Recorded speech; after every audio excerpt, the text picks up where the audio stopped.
2, 1. Well, since this is an official meeting, I will call us to order this evening. And it's actually listed on the agenda to do the pledge. So y'all can stay muted, and because the agenda's up there, I will lead us in the pledge. I pledge allegiance to the flag of the United States of America and to the republic for which it stands, one nation, under God, indivisible, with liberty and justice for all. To my board members, can I have a motion on the agenda this evening? Move to approve the agenda as presented. Second. Thank you, Nikki. All those in favor say aye. Aye. Aye. All right. Well, welcome to Communications Forum, everyone. I'm just going to make a couple of remarks to start us off, and then we can get into the meat of really the conversation. I know several of you have noted participation in Communications Forum before, or have heard about it, and I just want to acknowledge that this is a reboot of a communication vehicle we haven't used in a few years. It's been revived in part because you've asked for it, an opportunity to speak directly with the Board of Education, and also because the Board of Education really values clear and open communication as a core practice of the district. We acknowledge that this has been an incredibly challenging year for you, for your families, for the students of MRH and their families, and the entire world. We have missed the opportunity to be with you at the board recognition dinner, at open house, at graduation, at opening day, at all those typical events where we pass you in the halls or on the sidelines, and you could share a success, a hope, a concern.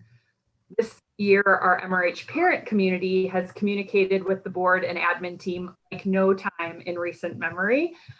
Their hopes and fears and concerns have filled our email inboxes, our voicemail messages, and our minds. They are obviously important stakeholders, and so are you.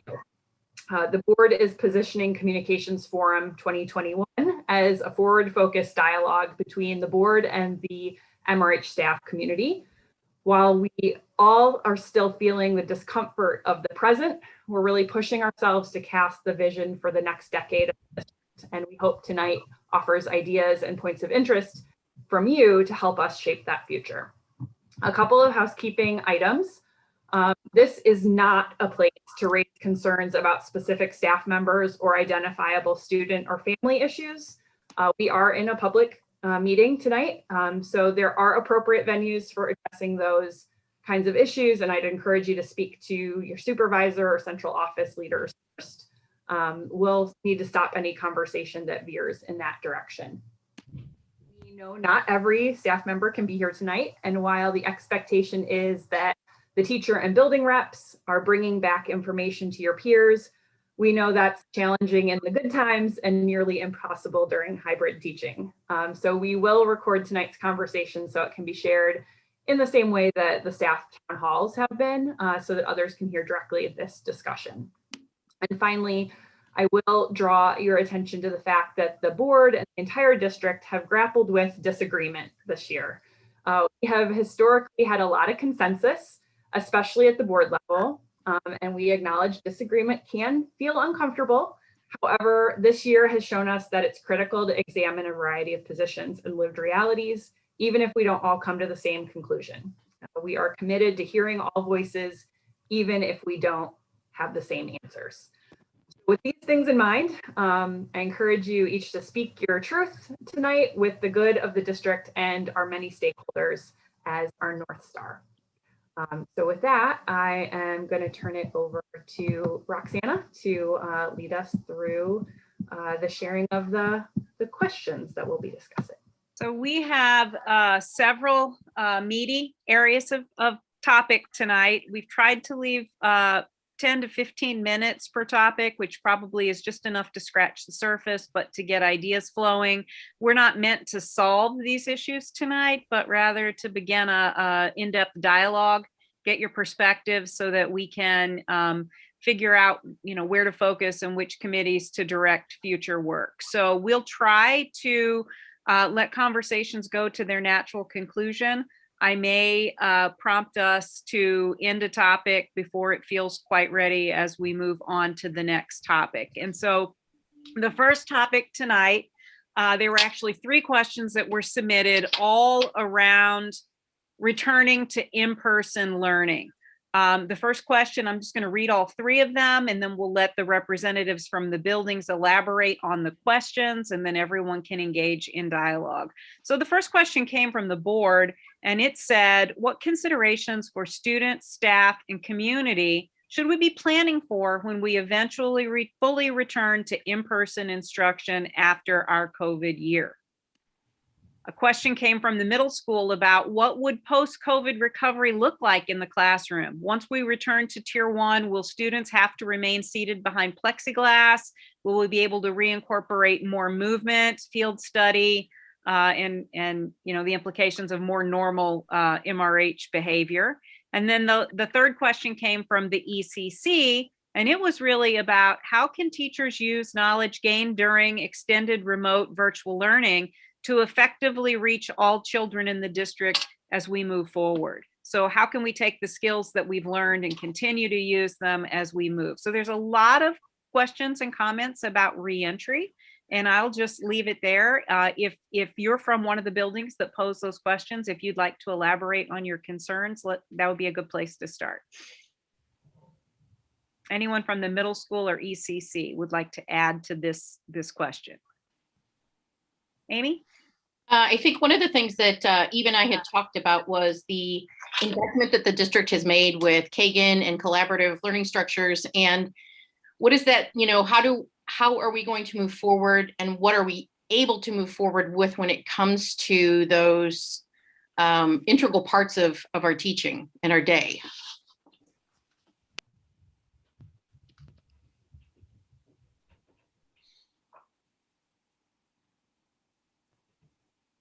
Anybody from ECC want to elaborate on the question before we begin a dialogue? The people the staff that sent in the questions about the technology, not only how could we be more effective with it for student learning, but they also talked about with parents. And I thought it was really interesting that they mentioned it would really be important to keep virtual conferences as an option. They found for working families, it worked really well. They also found for 2 household families, they could both participate in their own safe spaces and focus on their child's needs, but maybe not needing to be in the same space. And they also felt that the opportunity to have Zoom for parents that don't have transportation just on a regular basis to touch base and communicate was really powerful. And they were hoping those options would continue.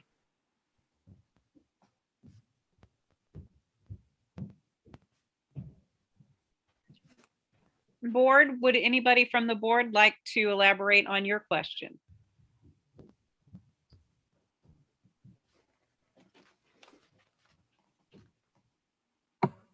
I should probably actually pull up what it was, but yeah, I mean, I think again, the lived reality of the students and the staff this year, I'm sure has been challenging. And it sounds like from the question though, there's already been some silver linings in that. So I think being aware of and capturing those things is critical. And I think also wanting just to express our commitment as a board to really support the innovations that may need to be necessary, because as much as we use the term return to normal, we know we're not doing that anytime soon. And the new considerations that will need to be made for kids who you will not have seen in person for a year or more, for kids who will not have stepped foot on campus for a year or more, for kids who have navigated family dynamics in different ways than they have for a whole year. All of those considerations, I think we know impact the learning community and will impact the learning trajectory.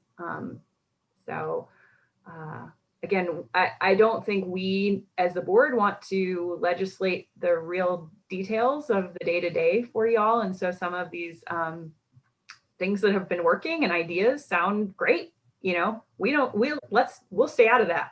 Y'all keep the great stuff. What big picture stuff do you want us moving barriers out of the way to keep doing the good stuff? Amy, your question about Kagan and I had a conversation today. Let me just say this with another group who was asking about, what return to in-person fully learning looks like and when that might occur.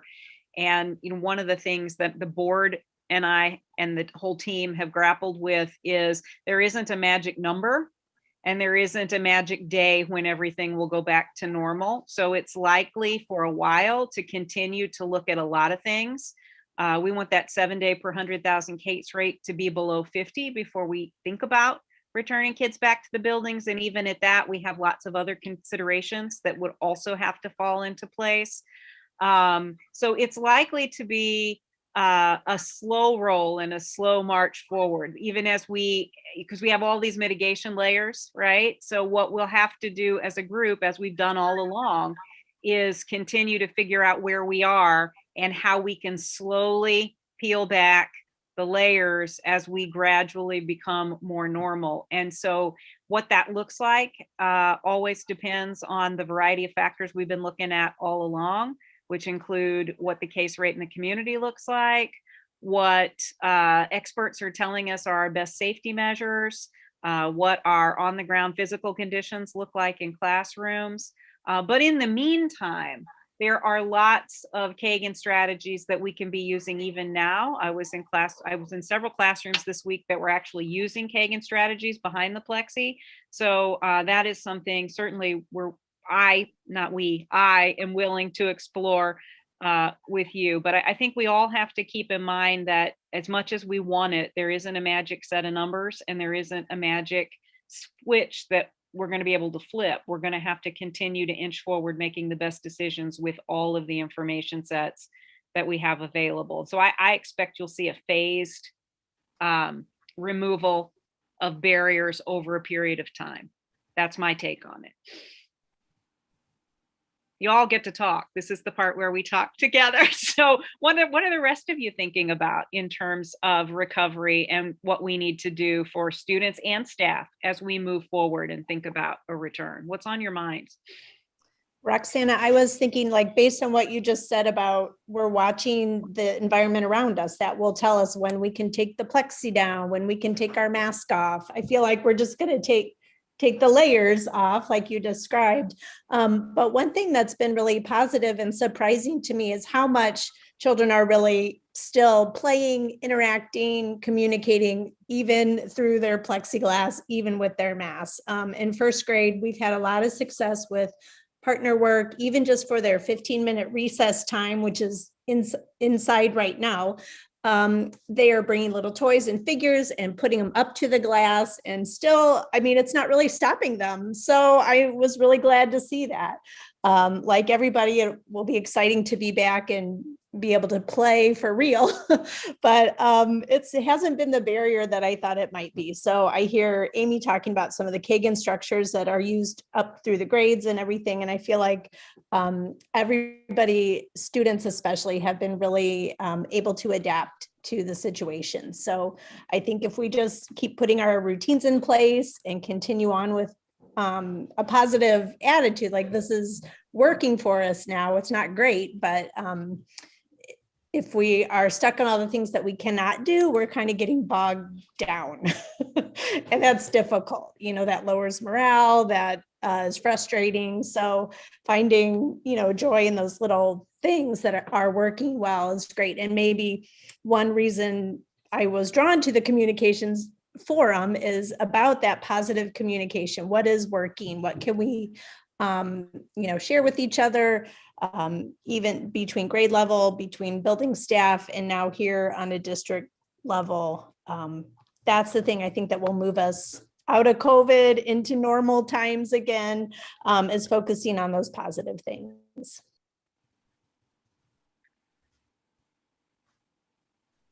One thing that's come up in the teachers forum venue that I think is relevant to this conversation, and I heard Katie mention it earlier, is a concern that we're seeing really varied effects of COVID among our students, and our students are manifesting a wide variety of need. And while they may all progress to the next grade, what that looks like, and where the, some kids have accelerated and, maybe beyond grade level with reading because they've done a lot of reading. Other students may be now behind grade level. So we're just seeing a lot of uneven progression, which makes sense given family situations.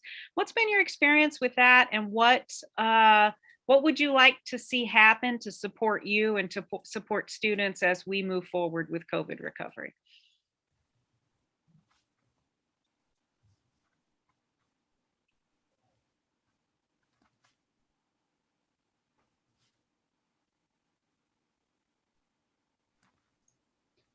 Well, I can say that at least for my classes in the high school, what I've been seeing with a lot of kids who have IEPs and kids that really needed to have that face-to-face interaction. It's not just preferential seating. It's more like I'm making them sit right up in front where they can, see things quickly. Their recovery has been really fast compared to what it was when it was 100% virtual. So as far as like what I need, I think if there is a way that we could, speaking like for those kids especially, there's a way that we could talk to Ben and see if we could visit with the SSD people. I don't want to say like more frequently, but at least get like some kind of an update instead of it just being, oh, it's time for so-and-so's IEP. Maybe make a concerted effort to say, okay, well now here we are, progress reports are this week in the high school. Where are these kids at right now? Are they doing better? Are they doing, worse? I mean, all of mine are doing much better, but I would kind of like to see that just because I've noticed such a huge increase in improvement compared to virtual with these kids. So I don't know how the rest of you guys feel if you're seeing that too in the high school or middle school, but if there is a way we could just get some feedback and direction, and because I feel like I'm just kind of sitting in back and just kind of going, oh yeah, look at that kid, he's turning in more work. So more frequent communication with very specific differentiated strategies is what I'm hearing. Right. Yeah. Ben, if there's something from SSD that they can say to us and say, well, this is something that we've been talking about that might work better. Ben, would you like to just briefly give a brief update about what SSD is committed to for summer for students to help with recovery? Sure. So SSD is planning some additional learning opportunities called Universal Summer Supports that are open to any student with an IEP in MRH. The program will run during the same dates, essentially, that summer school or extended school year will run. And the idea is that parents can opt in for their children.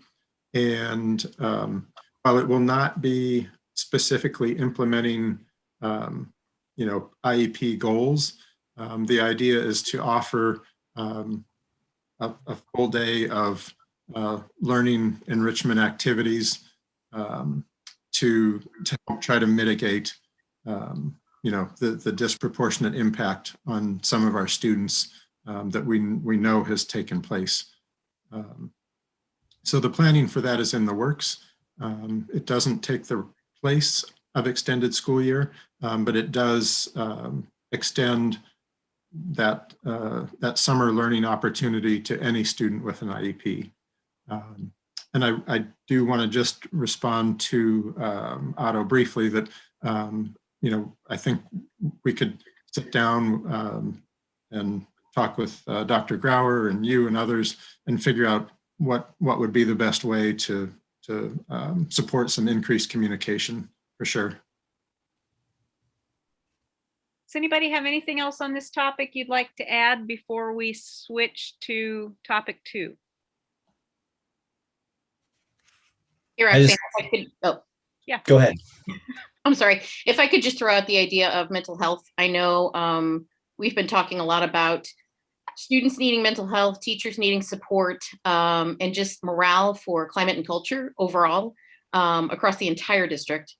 I know that, we're working really hard to build that up for ourselves, but, some of the kids are really struggling with the tier change and the idea of being affiliated to school for some of these kids is non-existent, even though the attempts are being made, even though we're following protocol and doing all those things. So how do we capture those kids and get them to re-engage in goal forming and in attaching themselves to the mission and vision that we've created? That's really important. I noticed, sorry, Amy. It's really important because a lot of the students that I've noticed and a couple of my colleagues have noticed that are having the biggest issues, they don't have IEPs. And so there's no structure, there's nothing written for them to have support. And even some of them are falling through the kind of supports that the elementary school has built in. I'm not sure how that's working in the middle school or high school, but I think we need to think strategically about how, not even during the pandemic, but in other times, what we need to do systematically for those students who don't have IEPs, don't have 504s, don't have written plans.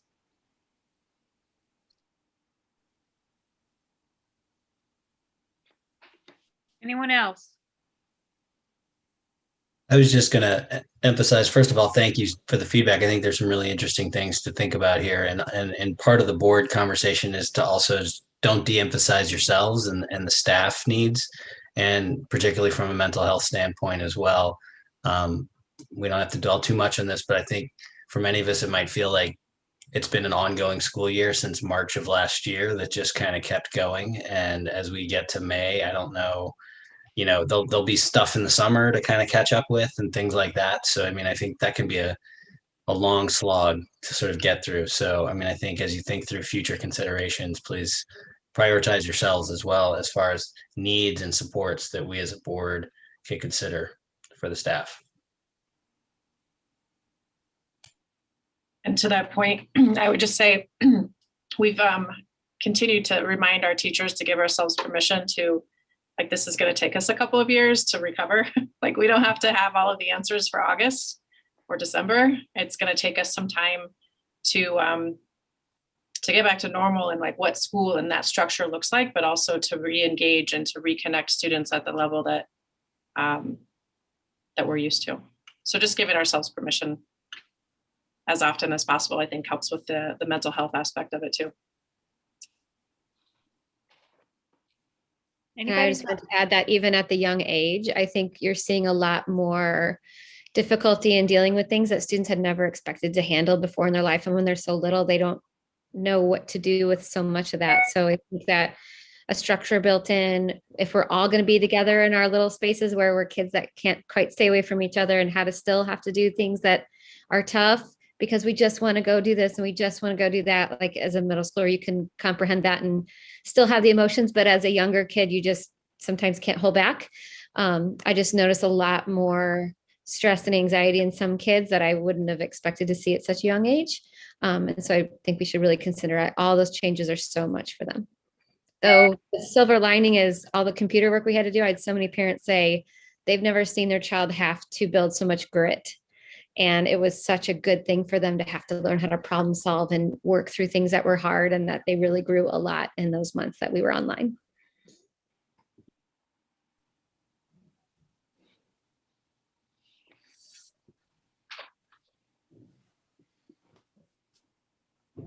Okay, I'm going to switch to topic number 2 because we have a lot of interesting things to talk about. So topic number 2 comes from the high school, and it has to do with the high school's desire to continue to add electives. I'll just read this. How can we continue to manage the addition of high school electives to give students a variety of options given the size of the population and staffing considerations? So it's that age-old question of wanting to make sure we have all of the things that kids could experience in large high schools, but also knowing that we can't put too much stress and strain on staff and we can't teach everything about everything. So high school staff, would you like to elaborate and maybe give us some more specifics about your questions and concerns?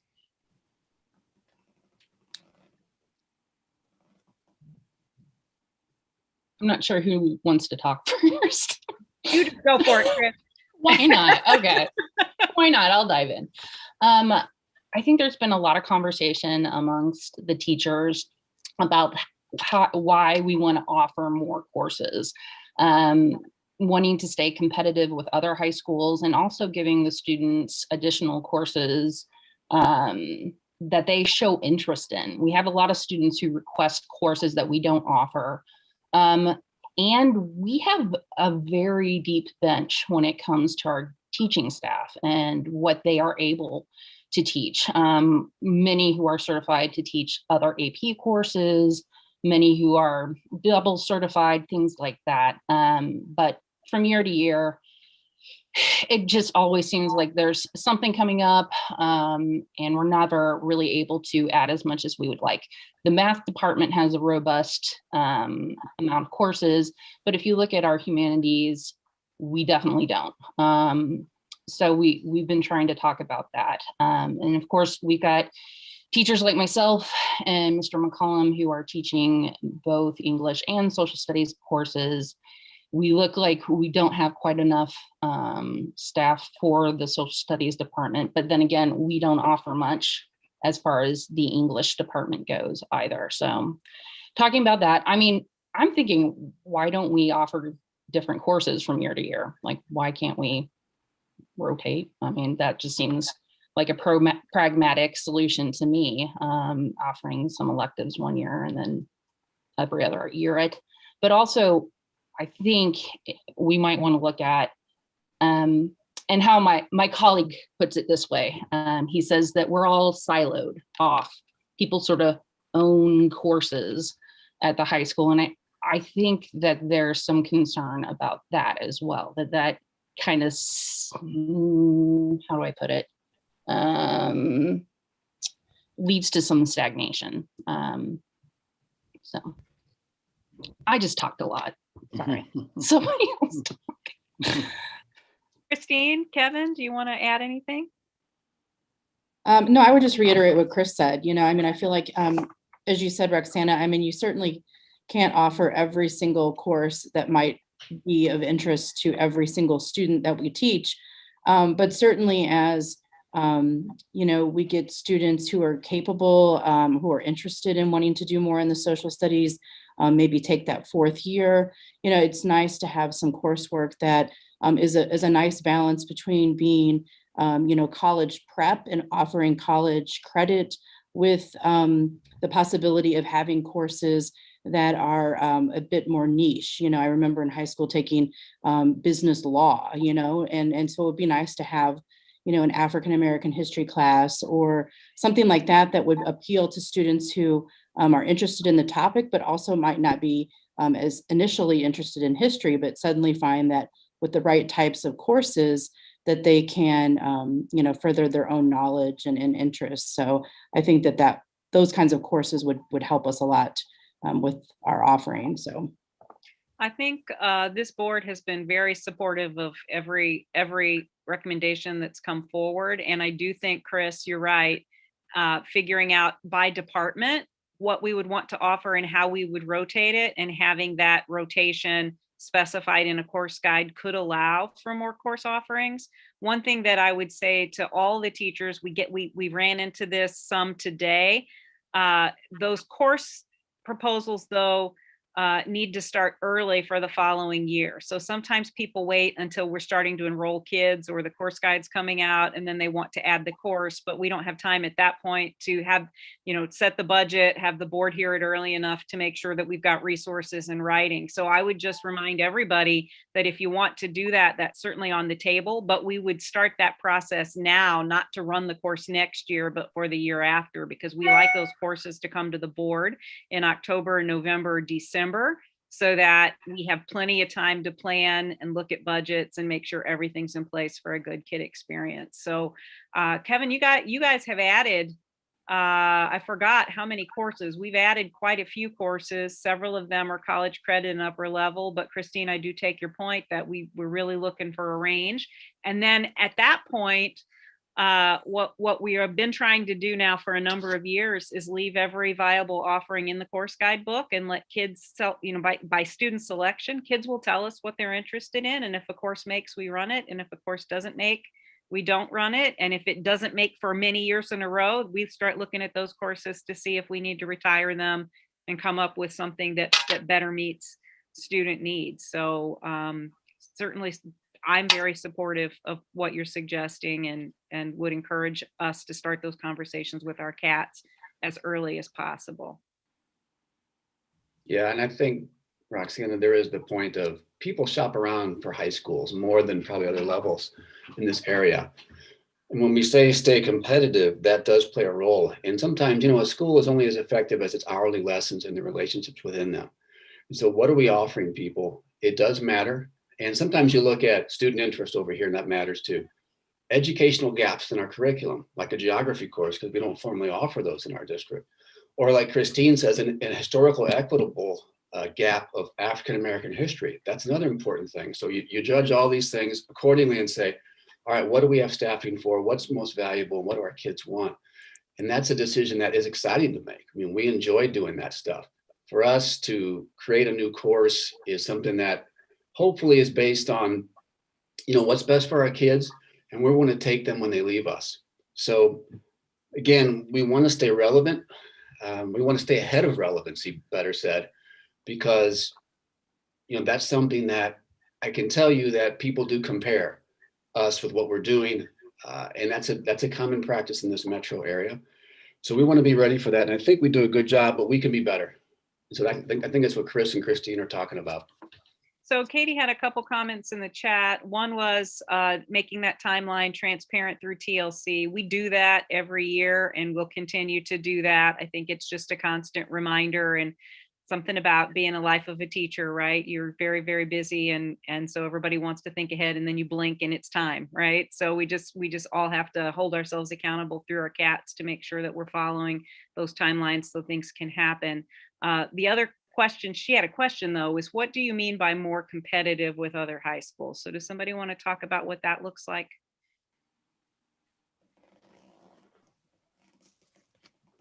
Well, I don't know if this is exactly right, but what I know has happened in the past, like starting like around the early 2000s, and what I hear has happened like even before then, is you'd have some kids stay in the district through middle school. And then at middle school, the parents start looking at private high schools to send their kids. Now, we all know what the district was like in the 90s in terms of how far we've come from what it was. So I think we want to be competitive to show that we have a lot to offer compared to, the DeSmets or the Villa-Duchesnes or the wherevers, where parents might choose to send their students.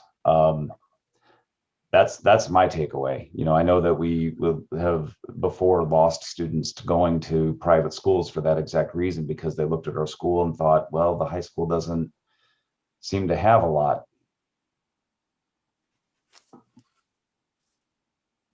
Other thoughts or comments about this issue? I'm outside of my wheelhouse, but has the district ever considered any partnership in courses with the local colleges or universities? We have several actually, and I think they've just added 2 more that we'll be able to offer next year. We're up to several courses, and we have an early college program as well. Yeah, Roxana, you're right. We're about, I think we're at 18 now, which is a big jump from, I would say, even 5 years ago. We were probably at about 7.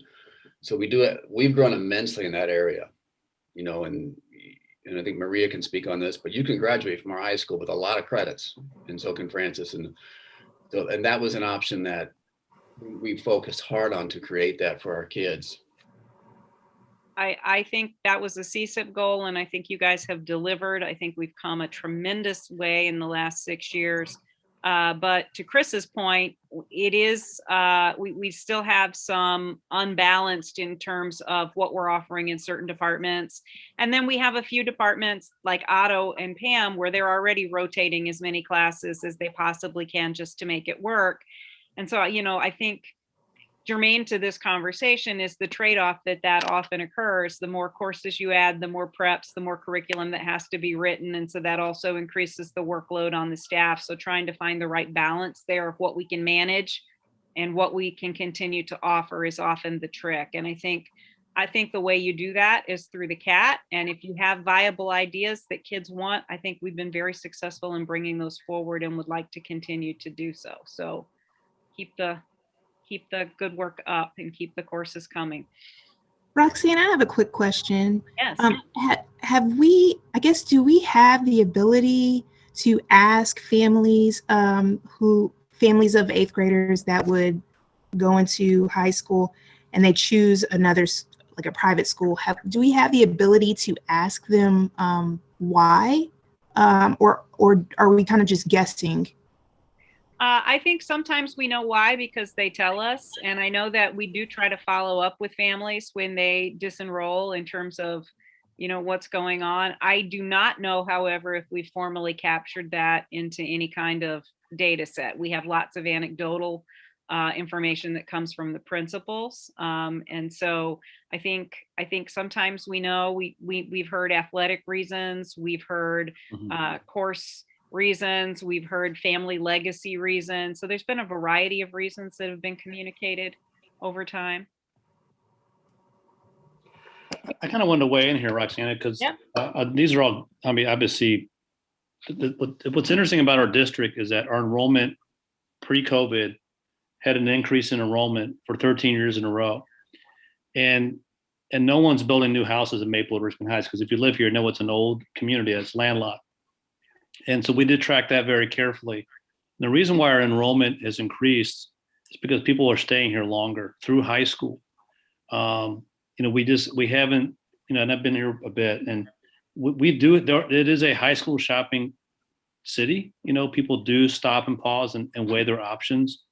And there are some students that leave, but not a ton. We do track that every year.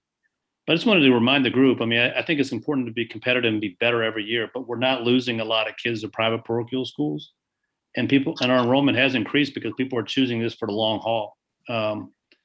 They're buying here and staying here and wanting to stay here as long as they can, all the way through the high school.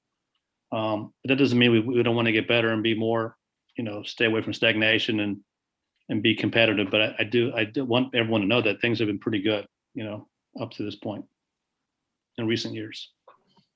Thanks for that, Vince. I think that's an important part of the story that we tell ourselves about ourselves, right? Yeah. And is important.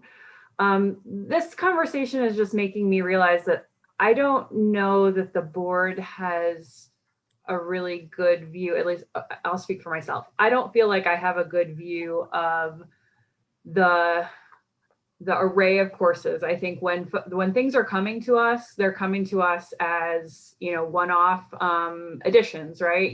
We have students who have gone through French 3, we need to add French 4. We have, not had logic before, we want to add logic. And so I'm wondering, and Vince, you talking just now makes me think about, we get an audit of the enrollment numbers, for grade levels. It would be, I think, interesting to take that bird's eye view from the board of, what are we offering? Where do we have holes? Where do we have things that we haven't used in recent past? Where do we have things that we need to, revive? So, Easy enough. I have all of that sitting in tables in my office. As a parent who just recently had a freshman sign up for high school classes, I also would like to share that I think a revision or a revisit to making sure that the grade level allowed to take the class is correct, because my freshman found out he could take a class that was not marked on his sheet as a freshman level class. And so maybe that's just another option, is that we could open it up to more freshmen, some of the courses, and allow them to maybe skip over an introductory course if this is something they want to pursue and they already have a base knowledge in it that might, be able to bring more numbers into other classes that you're wanting to be able to extend further into the senior year. But I just wanted to mention that as well. Thank you.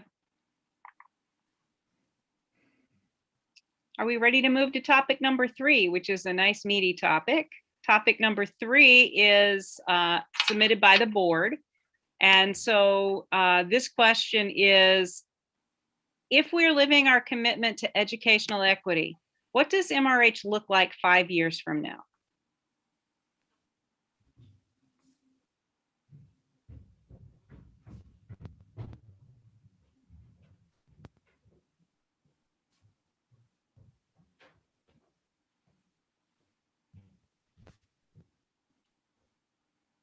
Anyone can answer. Well, I think part of the pause is a lot of people here are just trying to get through this year. Right. But it's a great question. And I think a lot of what we're doing at middle school is going to evolve out of partnerships that we're building, so, we're continuing to build with NCCJ. And I was just on the phone with them today and discussing on what it's going to be next year to continue with a book study with them, because they've really pushed the thinking for middle school around equity and what does it look like to have a curriculum that reflects the imagery of the kids in our classroom, right? So I'm really excited about continuing that work, and hopefully that's very reflective, not just in 5 years, but in 2 years, 3 years, and down the road. As a board member, we worked really hard on the policy, of course, but when you start to peel back those layers, I think it's fluid. It looks like so many different things. I want everyone at the table, everyone covered, all the things that, sometimes we don't think of. Vince knows this, like oftentimes we have kiddos that have special needs, but sometimes they don't have an IEP, like was mentioned earlier. And so are we forgetting them? Equity is just bringing everyone to the table, trying to reflect what the needs are for everyone. And I think that's still evolving, but it's so important to make sure we're asking those questions. Hey, is someone not here at this table, or is there some voice that is not being heard or reflected? How can we reach out to people who we haven't talked to before? Which is why I think that this forum is helpful, to engage and have that dialogue. So just continuing that process of thinking, hey, am I covering everyone? Am I thinking about those things that normally don't affect me? I had to learn that was one big issue. It's easy to focus on the things that affect your life and forget all about people who, have a different walk than you do. So.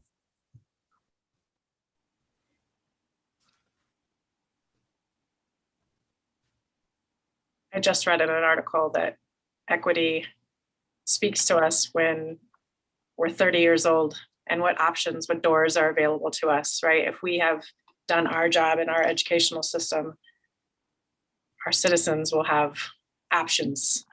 They can, know what this article was like. They know what, how to get a house loan and what job expectations and how to communicate and all that. So what are we doing? What kind of school experience are we creating that is creating critical thinkers, and, asking them to really evaluate the different resources that are coming their way, and just giving them those options and not on a set path or trajectory because of the cycle that has been maybe before them. I'd love to track that data many years down the road after they've left our system. When they're my age or so. We have So a lot of trouble with our one-year graduate follow-up. I'd Oh, love yeah. to create it too. We got them all in, but it does take a little bit of creativity. I mean, the one thing I would say is that it's funny you mentioned that, because I would love 5 years from now that our one-year follow-up continues to reflect students being prepared and being in a place where they're passionate. You know, I mean, we're that's improved every year what we do real quickly. So the group probably doesn't know, but we had to do a one-year follow-up with our grads, identify if they're in a 2-year college, 4-year college, a vocational training program, competitive employment, military, just to find out what they're doing. And it's pretty positive, but there are a handful of kids that aren't doing anything. And, you know, more than I'd like, even if it's less than 10. And this was a particularly hard year because of COVID. But I would love that as a data point to kind of see growth, not only just in checking boxes, but for kids really having a place where they feel some passion and they feel prepared, you know? And so that's what I'd like to see. But you're right, the one-year follow-up's hard enough. We're not gonna, they used to have a requirement years ago, I don't know if you remember, Roxanne, a 5-year follow-up. I do. They were I made those impossible. calls. I made those calls. Those were impossible, so. What else? What else would we say? What would MRH look like 5 years from now if we were living our commitment? I think we had a discussion, a bunch of middle school teachers, and Vince, kind of piggybacking off of you, having kids follow their passion, but also scaffolding those pieces of, you know, kids who really, I realize we offered this before, but shop and home economics and cooking and things like that. And where does that lie with our college prep program? Because, you know, those are livable skills that kids need. And I would push it even further to say how many of them are actually getting that experience at home versus anywhere. So as a parent, I know, you know, my sons, you know, brought buttons to me to sew on for a while until I'm like, no, let's sit down and do this. And they actually had the option to take that class and chose not to. But I think it would be nice to revisit that. Yeah, I agree with you, Amy. Having home ec or shop I think is super important, and middle school is definitely an age group that you know could show interest in that and learn a lot from it going into high school and beyond that.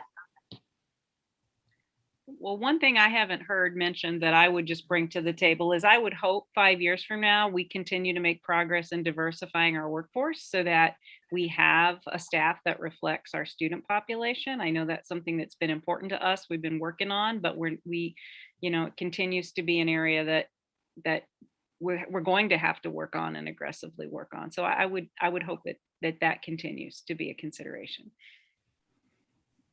I wonder if, you know, now that we have the programs that we have in place, that those students that kind of rose through it after high school, if there would be some kind of a mentor program as a postgraduate to some students within our district that could use Big Brother kind of feel. I know we have those systems in St. Louis, but I wonder if within our own district, if we have students that would be interested in providing some kind of support for students in our high school. If I can do a little bit of a shout out for Joe Saucel and what he's been doing with the apprenticeship program. That's what I'm excited to see is what he can do with that over the next 5 years.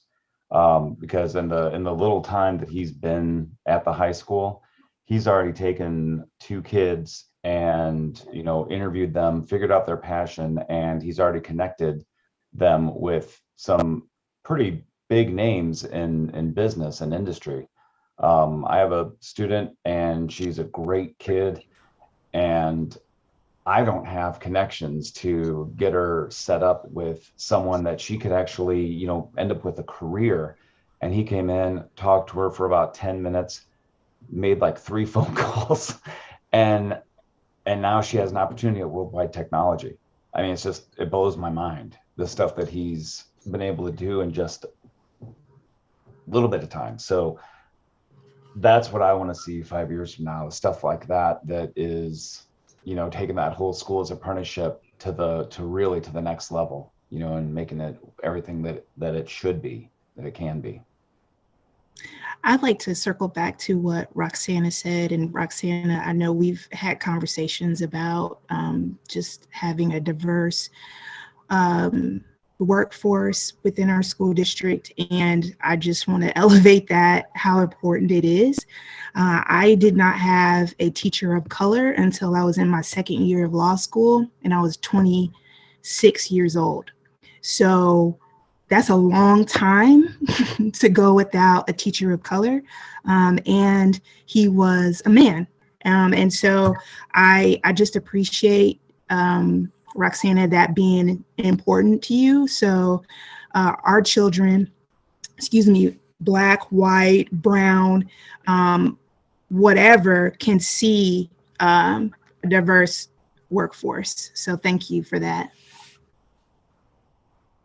I was going to say, I'd like to see a heightened engagement with civics for our students. I feel like education isn't anything unless we're arming them against oppression and having them understand the systems in which they have to work. We don't even offer a civics class, but I know that some of my colleagues and I were trying to include civic engagement within our English courses so they can use their voice. But I'd like to see overall maybe some programs with that, simply so students understand how the systems work.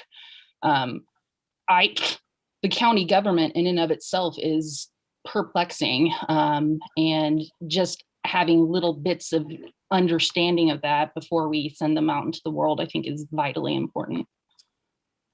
I'm so happy you brought that up, because I will tell you, I had a conversation with Sarah Crosley, who is on our Maplewood City Council, and she said that she would like to have a conversation about having high school students to intern with City Hall. She said she would love to have an intern to assist her. So I appreciate you bringing that up, because I don't think I would have brought it up myself. And again, this was just in passing. It was not like I was sitting down and planning some stuff to my fellow board member colleagues and to Roxana. This was just her talking to me. But I will let you know that we have city council members that would, love to have something like that. And I think it ties very well into school as an apprenticeship for our high school students. So yes, we have people here that want to do that it's in our local government. So we can get that done, at least on the city level. And then Katie and I are very, very familiar with and comfortable and friends with Lisa Clancy. I'm sure we could get something set up to have some type of engagement with her, because she's on county council. So this is great. Yeah. To have this conversation, just so we can look at this connection. So yeah. And just so the group is aware, we do have a trajectory that was written some time ago where we have cornerstones, applied cornerstones, semester of service, which are all designed around civic action projects, teaching skills, student skills they need to engage. That has kind of been diluted over time. So now that Joe is here, we've been working and meeting to get all of those back in place. But again, those are skills that are critically important. And you know that I was the queen of social studies in a former life and sat on the board of the National Council. So anytime you're talking about civic engagement and teaching skills that kids need, I'm in. So whatever I can do to help you all as you're thinking, we do have a trajectory that does that somewhat now, but that certainly doesn't preclude us expanding those opportunities into some other subject areas. So, and I know that our elementary curriculum we've been working at for a number of years now to embed those deep inquiry skills so that kids are getting chunks of that as we go. And I know that you've got about 3 or 4 courses at the middle school that allow kids to do that type of engagement in various venues. So we're chipping away at it, but you're speaking my language. Makes my heart happy to hear you say that. What else? I would just mention, with all of these different kind of various ideas for 5 years from now, and then thinking about the practical ways of getting there. There's already been a lot of ideas, especially about the coursework that we're talking about for older children. But I would really continue to focus on building independence and autonomy. Rather than doing things for children, helping them advocate for themselves, giving them as much responsibility as they can handle at young ages. I've been surprised and interested in the way children are managing their laptops, bringing them back and forth of school, the problem solving. We've kind of talked about that earlier, but some of those skills that we wouldn't have expected of them at the young ages that they're learning those now. So not just about technology, but think of all the ways we could encourage children to become even more independent and take charge of their learning with us scaffolding and supporting from beneath.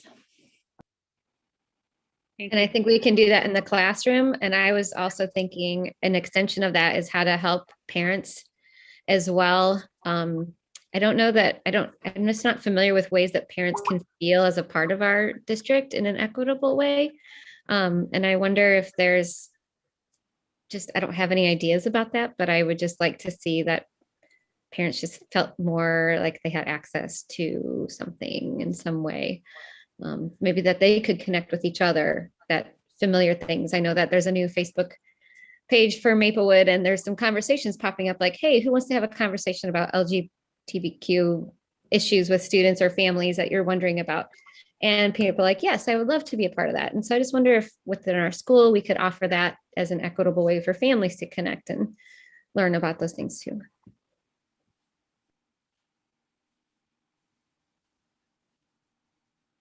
Anyone else before we go to topic 4?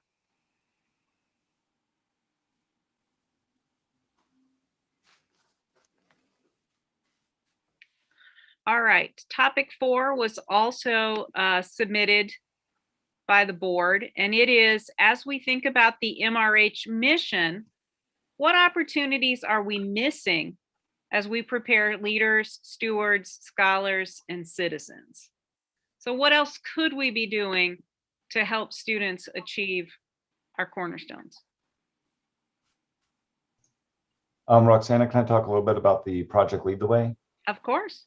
Okay, so yeah, I don't know how many of you know about Project Lead the Way, but we are one of the only districts in the county that doesn't offer it. And so Dr. Samantha Smith and Pam Withers and I have been trying to get it up and running, and we just got approval to get it going not too long ago, and we're taking steps to implement that. And I think that's something, just having a dedicated coursework that just does computer programming, not markup languages, but actual computer programming, C++ and Python and all those things that lead to, careers in cybersecurity. That's something that I think we really need to really, if there's a kid who has a hankering for doing something like that, we just didn't have it. But God willing, starting next year, we will. So that's just something that I just wanted to give, again, a little shout out to Dr. Smith and Pam Withers, because they did a lot to get this up and off the ground. I remember when they presented that to the board, and I think I know I was excited. I think my colleagues were excited as well. And I remember I think we needed to vote soon for something because they had applied for a grant as well. So we recognized they did a lot of heavy lifting to make that happen. It was great.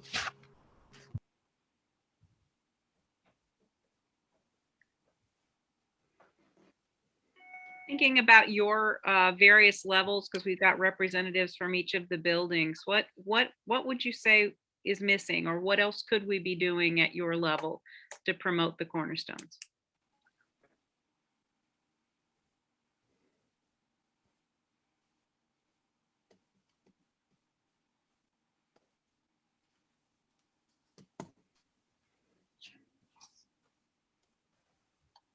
Can I weigh in?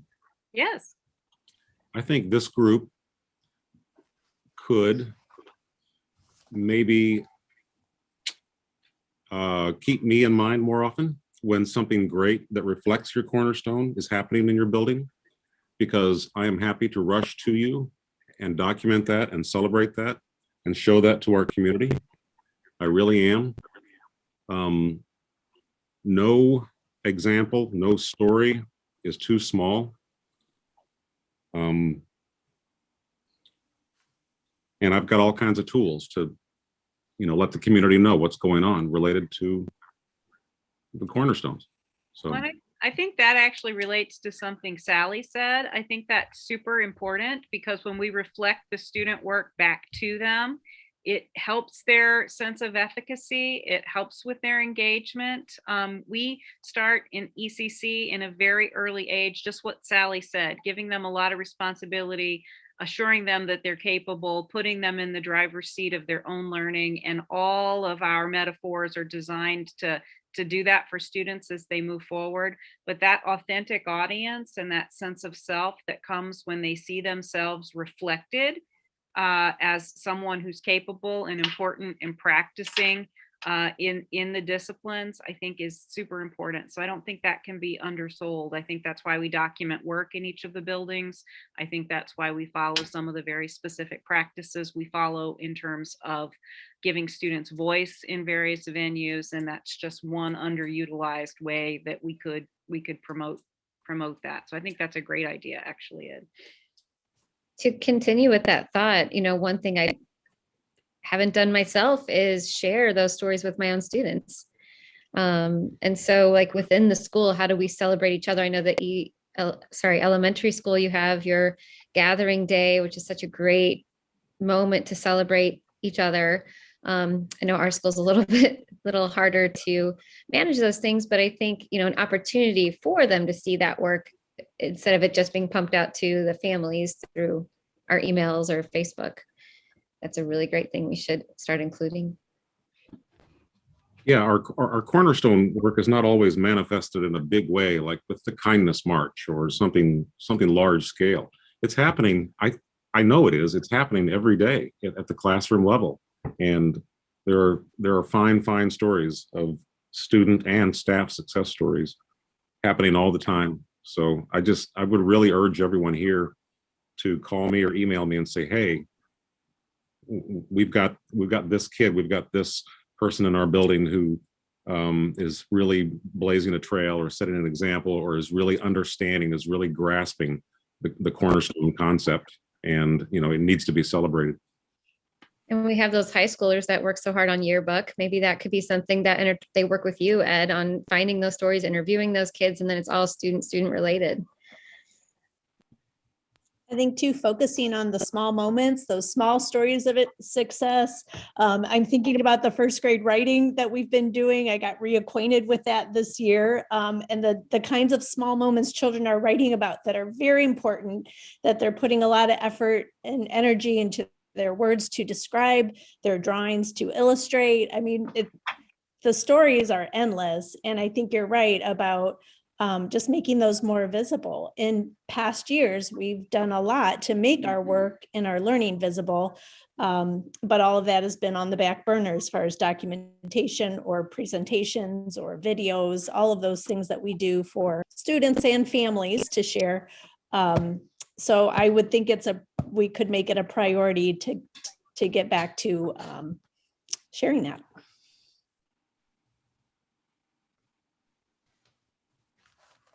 Anything else people want to add about opportunities that we're missing with the cornerstones? Stewards, leaders, scholars, citizens. We talked a little bit about citizenship. We've talked a little bit about scholarship. Any leadership or stewardship opportunities that we're missing?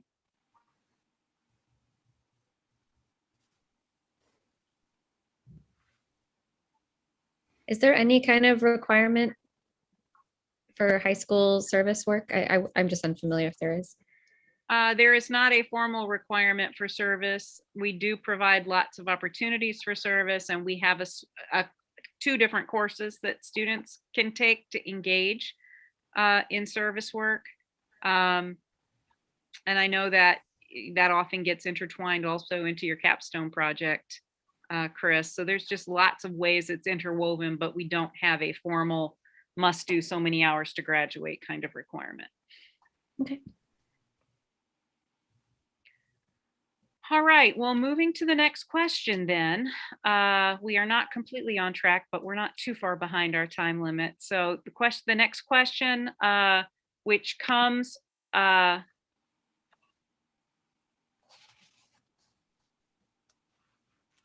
from ECC, I think. I forgot to put the school on the copy I'm looking at, or I'm looking at an old copy, but I think this came from ECC. How as a district can we use technology to reach more families, to have more involvement or engagement? Could virtual conferences be an option in the future? Building parent capacity to understand our curriculum through teacher-made videos of instruction. So Cindy, I think this relates to what you opened with in terms of what we've learned from COVID, but is there anyone that would like to elaborate on that concept of how we improve our parent involvement, and can we do that through technology?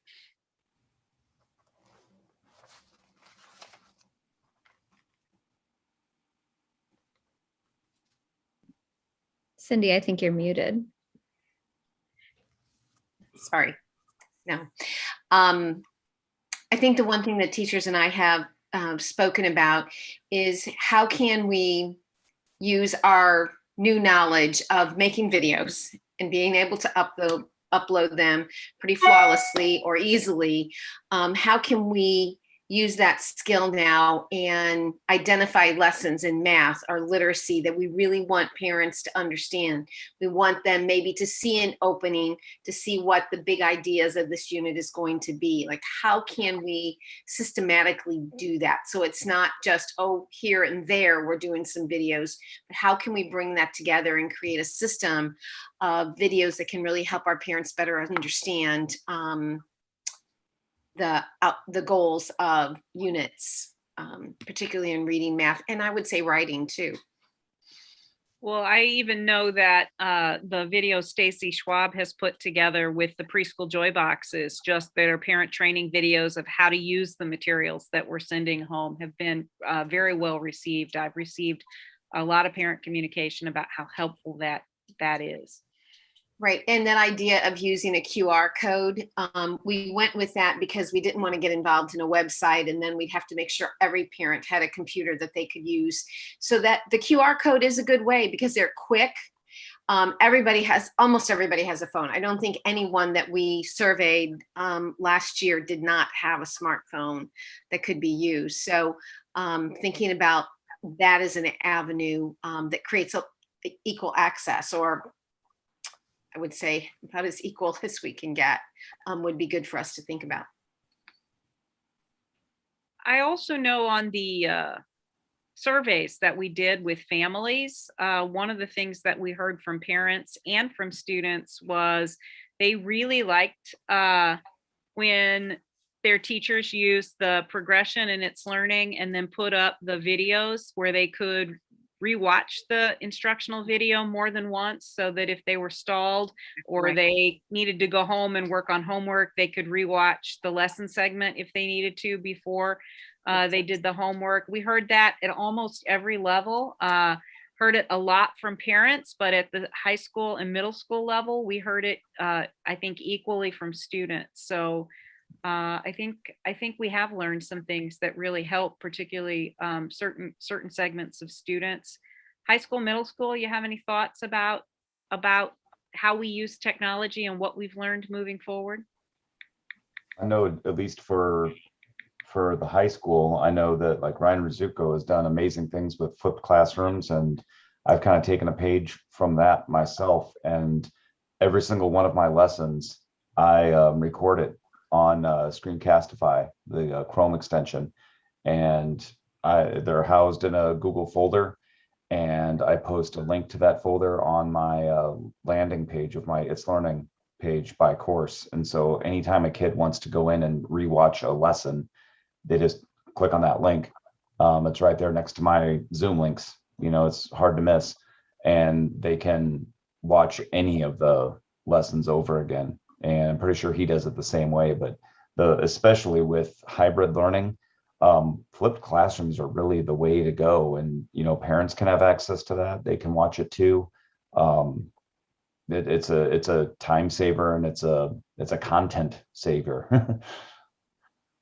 I would like to add that with having 2 middle schoolers with ADHD and with autism, it is difficult when they get home to be sure that they're understanding the homework that they're supposed to do, partially because, Mom, I don't remember. Mom, I'm not sure. And I'm like, well, where are your notes? Huh? Notes? So then I'm Googling and trying to teach myself things I haven't been engaged in a long, long time. And it would be nice, I think, to have that access to be able to say, okay, well, we're going to go to It's Learning and look at that lesson and look at it together so that they can remember what they're supposed to do. And then I can help them. And I think it also takes some of the burden off their teachers, because the next day they're asking their teachers to basically go through the whole lesson again, when if there was a video, we could avoid that and maybe just address specific needs instead of, hey, I just don't remember. Yeah, so at the middle school, we have had more teachers looking at a flipped approach in the classroom. I think the other thing that has kind of evolved out of technology and what has happened is we've always been the traditional stay after school for tutoring. And the pandemic has encouraged us to look outside the box so that kids have more opportunity. So we've actually moved our after school tutoring into the evening. And we do that on Tuesday and Thursday nights from 6 to 7. And kids can log in from home and get the help that they need. And we've heard from parents that that's super helpful. The fact that they can come home, check their kids' work, and then say, hey, you know what, you need to jump on this lab and get some help in STEM or in humanities. And students have said that they appreciate it because it gives them an opportunity to go home, decompress, and not just move right into that right after school, but they can decompress and then go to the tutoring sessions. So I'm curious about what parent engagement looked like in terms of virtual conferences or virtual PTO meetings. What has the pandemic taught you in those venues, if anything, that we might want to use in the future in terms of broadening parent engagement? I say that because we know we've had a lot of folks watching board members in video that maybe more than we actually had come in person. So I didn't know if you're seeing variances in your buildings in that way. We actually keep data, Roxana, each parent teacher night. And interestingly enough, when we did our Zoom, because we had a greater turnout than we've had in the past. Now, that doesn't mean the in-person is not valuable. I think it still is, but perhaps a consideration, a hybrid model of, one night in person, one night on Zoom might behoove the community. And that's something that after going through it one time and setting it up, I just saw how easy it was. And you could go, boom, boom, boom to the next teacher, and it was nice. I don't know if teachers want to chime in on that one. Yeah, I would say that what I liked about it was that even though we try to enforce, and so in order to talk to as many parents as we can, we try to enforce a time limit when we're in person. But sometimes you can get a parent who has a lot to say, or you have a lot to say to them. And next thing you know, you've got a line, or you've been sitting there for 20 minutes. And I think that it seemed a lot more efficient because parents could pick their times. I think I didn't have a single parent not show who signed up. And then because it was a very strictly sort of timed and orderly thing, it just went a lot more smoothly, and it was a lot more effective. And I feel like that I had automatically the points that I wanted to make because I knew who was coming, and they had questions then that they could ask right away because they had made that appointment. So I liked it a lot better. I actually liked it a lot better too. I found that when there's a long line, even though the teachers never rushed me, I felt rushed just from all these people. So it made it so much easier. Plus, then sometimes it would be that there was a long line and you're trying to get to all the different teachers, and then you find that you're not getting to one, or you're getting to one at the very last minute and trying to respect their time to go. And so I really did like it. I thought it was more efficient, like Christine said, but then also just a little bit less stressful. And I think my teachers used a variety of technology tools to enhance the experience. So they used document cameras. They had a sample of the child's writing. If there were different reports that they wanted to share, such as Star 360, they could put it underneath the document camera. Everybody could see it and the teacher could be talking about it. So I don't know if Jenny has anything else from ECC, but I know that teachers were really in favor of it and at least wanted it as an option, not to do away necessarily with in-person conferences, but they certainly would like to see it considered an option again. Just felt flexible and, like everybody else is saying, efficient as well. I felt like I was able to share so much more because there wasn't just even introducing them at the door, walking them in, just that time would be, I realized, eaten so quickly. When we're on the Zoom, we're ready to go and get to business. And I just felt that the parents appreciated being able to come from any place they were. There wasn't that issue of travel time. So there was a lot of benefits to it.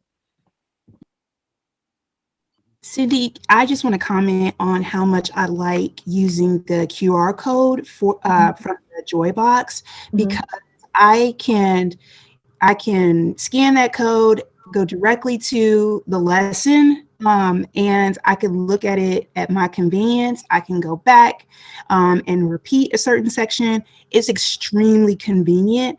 And again, Roxana and I have talked about like, oh, can you guys record things and then we can go back? I think we talked about that last year, Roxana. You were like, yes, we're looking at cameras and things like that. I'll just tell you what Joybox is doing right now. I can just be a testimony. I know it will work across the board. And the new ones are coming out Wednesday. Very exciting. I'm so excited. See the QR codes being, housed in like a digital, I can't think of the word now, like the school kind of welcome packet or to each grade level, and they could get an introduction to what's going to be learned throughout the year as well, if that's what we're thinking. I'm trying to imagine though, live video recording everything I'm teaching during the day in the first grade classroom. And is that what we're discussing, or are we looking at more at when we're teaching online? I think it's really not blanket one way or the other. I think it's trying to figure out how we have the right elements for the right people at the right time. And there are a lot of ways that can look. We've heard a variety of them. But I think what I've heard in lots of venues is this desire not to lose the knowledge we've gained, but to keep the pieces that really work and make sure we're carrying those forward even as we come out of COVID. The last topic that we have is a topic that came from the elementary school, and that topic is about teacher retention. The question is, as we hear about teacher shortages throughout the nation and state, how can we continue to promote teacher retention at MRH?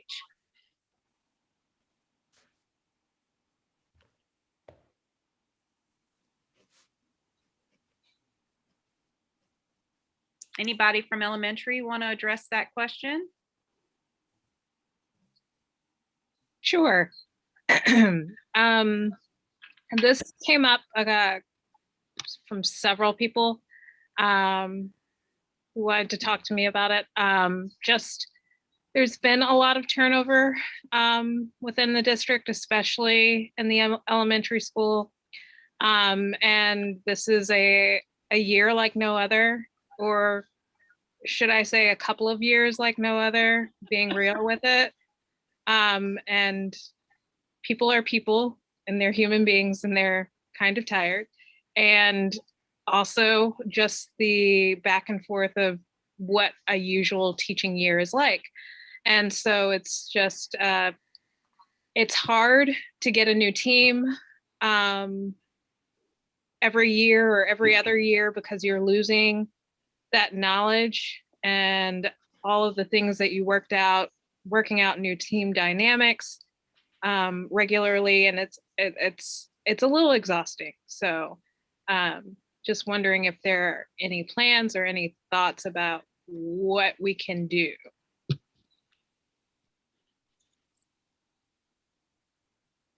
Well, I think your building has been the building where we've seen the highest amount of turnover. It's been pretty stable in other places. We lose on average every year. In a normal year, we have about 5 to 8 employees that we've turned over. At the elementary, we've had 12 each year for the last 2 years. So you've seen a pretty significant turnover in your building, which we're hoping to stabilize. You know, there are a lot of things that we can talk about when we talk about teacher retention. I think there were some very specific things that a lot of factors that came together in your particular building. And I don't know that we need to rehash all of that, but I'm very interested in hearing from the teachers in terms of what are the things that make you want to stay, and what are the things that are important to you in terms of thinking about. Obviously the board has a longstanding commitment for our salary schedule and trying to maintain a salary schedule with competitive rates. And so I know that they work very hard to make sure that we're doing the best we can in that regard. So apart from, you know, just salary, what are the working conditions what's important to you? I'm wondering if maybe tuition reimbursement, that amount that could be reimbursed could be revisited.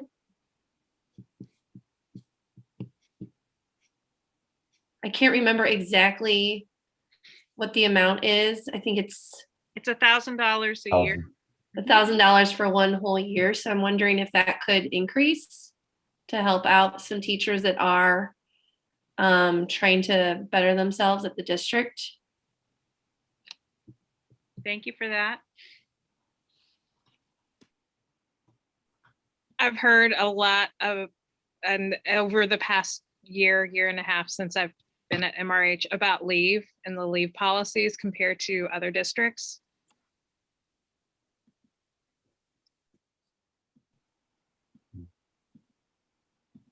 Courtney, can you elaborate on that? Just that compared to other public school districts, our leave policies are very small in terms of 2 personal days, only 1 that rolls over. Quite a few people have talked about starting families and feeling very restricted, like it would take forever to build up enough time to go on maternity leave or paternity leave. And that, yes, paternity leave. And that is a big reason I've heard from a lot of people that they would consider leaving, is they're thinking about what's best for them, their families, and it would be very, very hard to do so. So I will say this, CBTF almost every year looks at leave policies and tuition and maternity leave. I can assure you that apart from just a couple districts, our policies are actually very competitive with them. We do have a few districts in St. Louis that have unlimited leave, and we have rejected unlimited leave for a variety of reasons, which I could share in another venue. But these are all things that are appropriate topics for CBTF. And so we're meeting Wednesday, so I will take these to them again to see which, if any, they would like. But what are other things that are also important to teachers? Hey, can you, and taking that to CBTF, also examine having retirement docked for maternity leave? I've had 1,000 children at this point. Yeah, and in my first district, I did not have my retirement docked.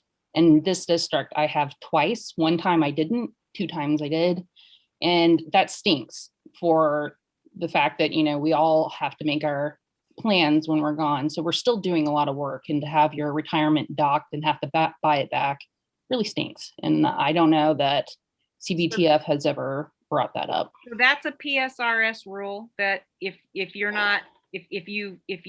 have run out of leave, for example, if you have unpaid time, that's not an MRH rule. That's a PSRS rule. Well, like I said, like it's happened twice when I've been here, and once it hasn't. So it just needs to be consistent. And it Yep. didn't happen at my last district where I ran out of time as well to have a baby. We And can look yes, at it. that's 4 babies. Yeah, we can look at it and we can make sure everybody understands the rules. But again, we're following PSRS rules, so we just need to clarify that.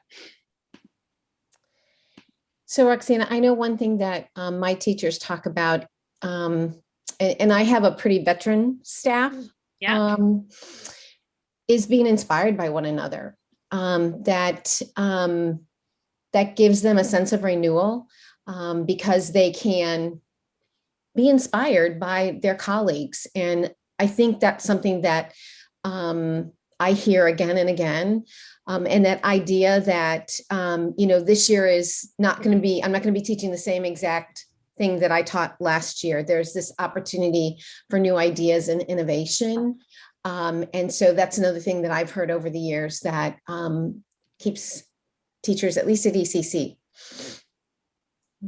So again, Sally or Jenny? Yeah, I would comment. I was thinking of how to word it, but I think the teaching partnerships are really important to me.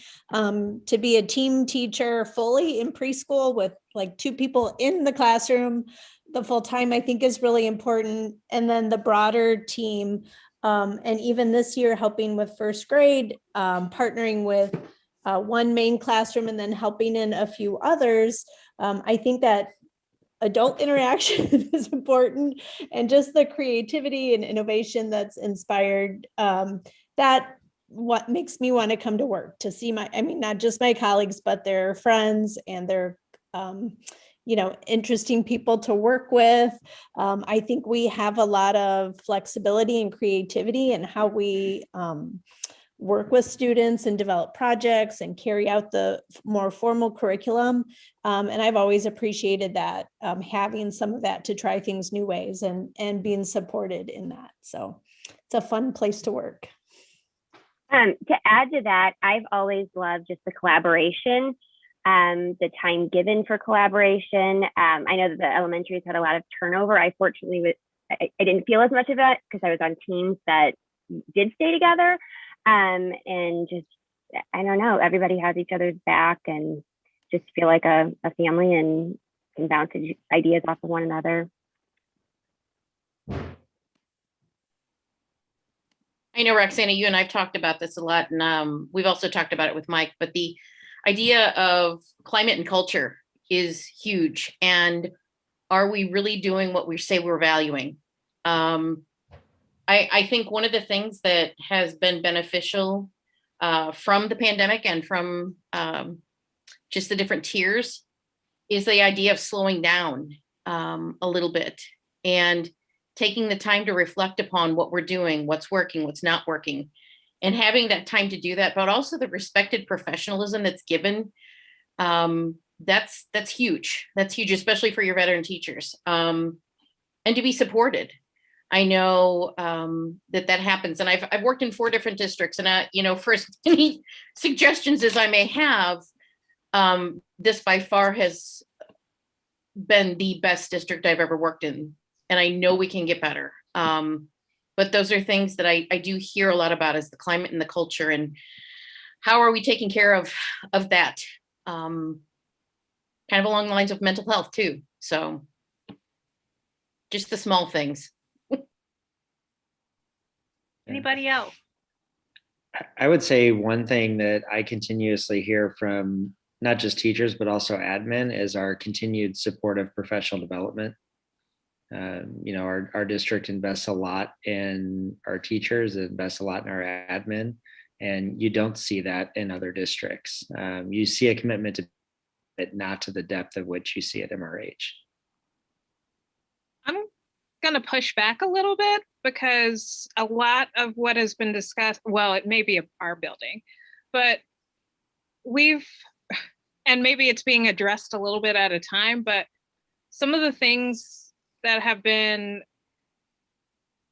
this is what we do in terms of like restorative practices, school as museum. Although we did get some really good training last year. Some of those things that we do that are the MRHE way of what we do, or MRH way of what we do, we don't get trained on. Like our teachers are very, very invested in restorative practice, for example, just one example.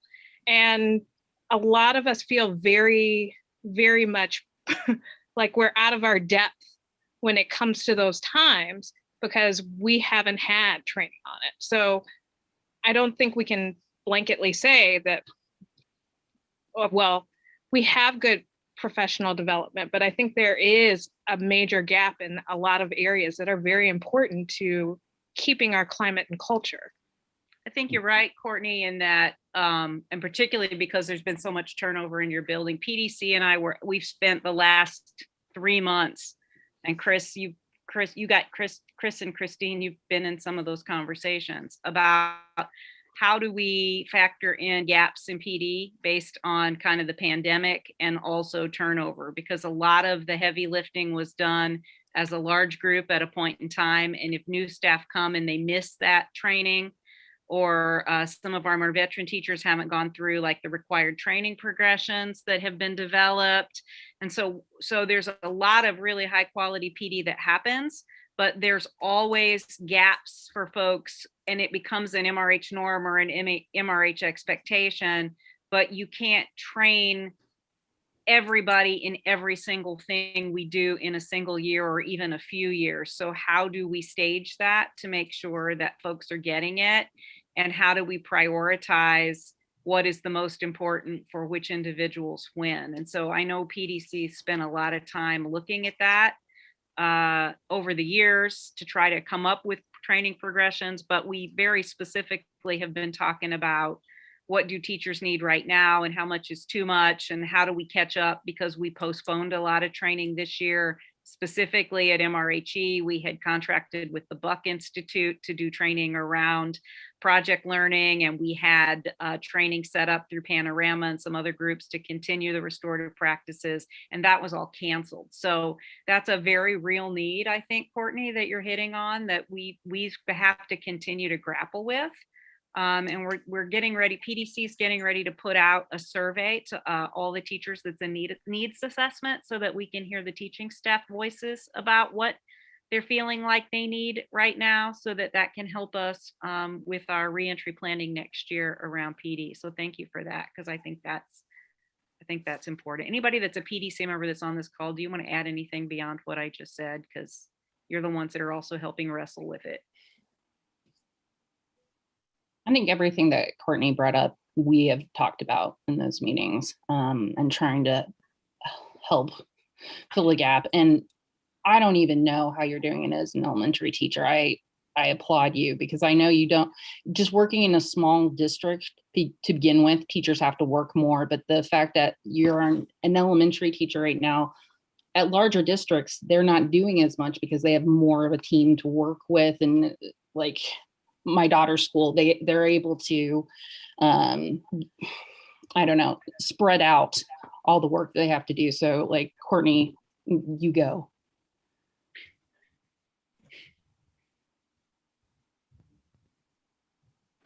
Anybody have anything else they want to add to this question before we move to wrap up? We're a little over time. I don't want to cut us off. Parting thoughts, board members?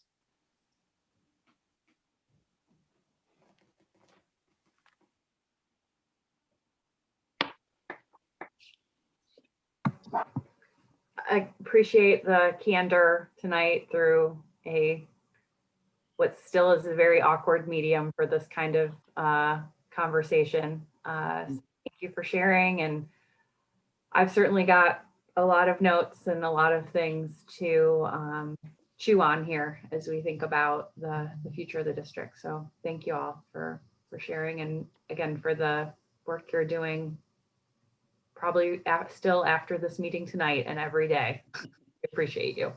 And I would just echo that. I appreciate all of you teachers. The things that were raised tonight that I have in my notes, I'll be sending to the various committees that we have that work on those things, so that they can chew on some of these ideas as well. And then just a reminder to you that you don't have to wait for ComForum for your voices to be heard. If you've got issues or things that you want to discuss, feel free to send those forward. We'd like to keep the conversation going, because as even just the things we've talked about tonight, we have a lot to continue to think about as we move forward post-COVID, and as we move forward with our regular kind of operations in order to, move the district forward. So thank you for your attention and willingness to have this dialogue at the end of what I know has been a very long day for everybody. I appreciate you. I guess with that, we can end this meeting. Thank you so much. Can I have a motion to adjourn? Oh, yeah, we do need to do that.